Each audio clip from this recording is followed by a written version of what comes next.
Thank you, ladies and gentlemen, for clicking on another episode of Rank the Movies. It is December, and I got my Christmas sweater on, and I'm sitting next to my Christmas decorations, some of them.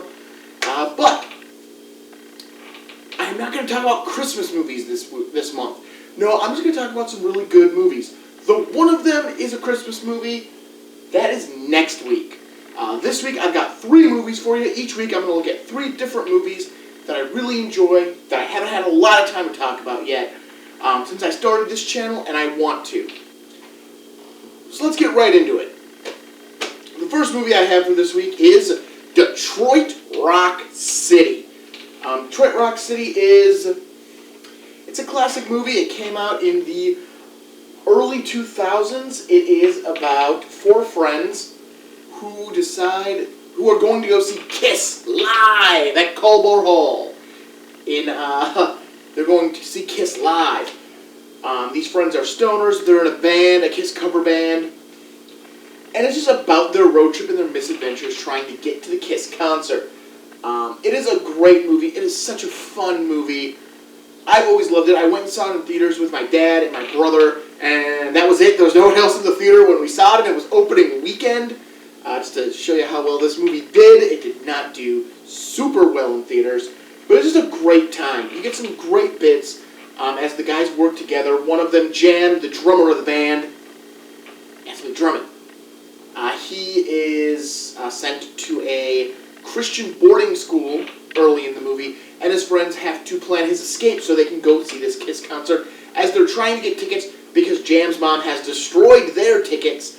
So they try to win a radio contest. They try other methods. There's a point in the movie where the 4 men break up and go their separate ways to see who can score the Kiss tickets first. Because it's about seeing Kiss. That's all they ever want. Kiss does appear in this movie. If you want a good idea, this movie predates that 70s show. And it really seems like it is what that 70s show would have been if they were allowed to have...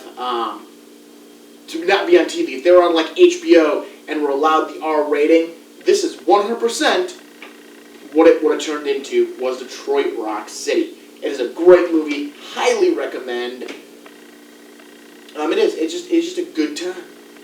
Alright, next we're going to move way closer as this one, like I said, this one was late 90s, early 2000s. 99. This is 1999 is when Detroit Rock City came out. So we're going to jump ahead to 2017 this is 2018 with Hotel Artemis. Hotel Artemis is a great movie. This is one that was really underappreciated when it came out. Again, I went and saw this one in theaters, and I was really the only one there. There might have been a few other sporadic people in the theater with me when I saw it, but it was mainly just me.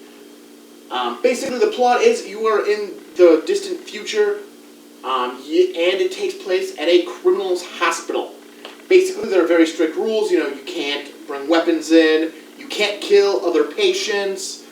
Everyone goes by code names based on the room they're assigned to. Jodie Foster stars in this film as the nurse who is attending to all of these criminals.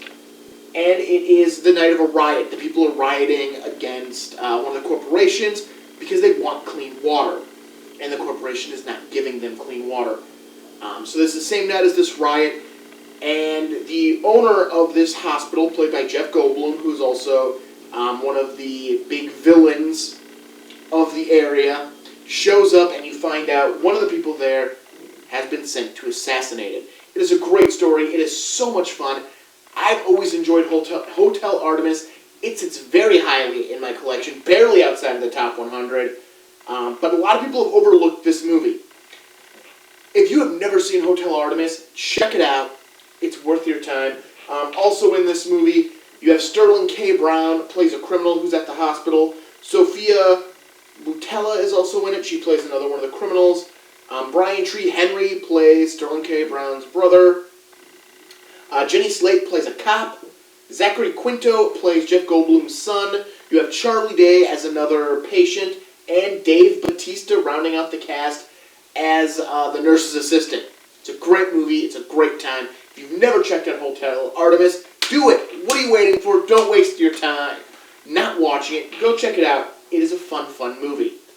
Now we've got a movie from, as I have no real theme this week, other than picking movies I really enjoy.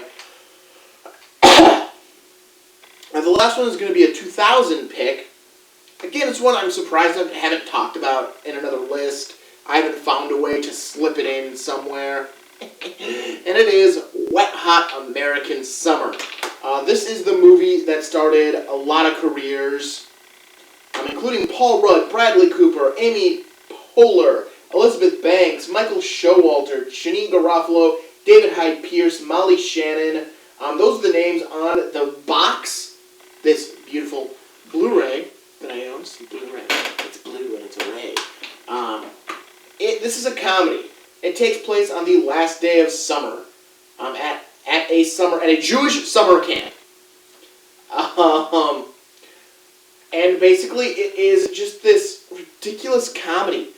Joe Lutarego is in this movie. Ken Marino is in this movie. David Wayne is the director of this film. Michael Ian Black is in it. Again, just a ton of comedic names who we would go on to know in the future came together to work on this film.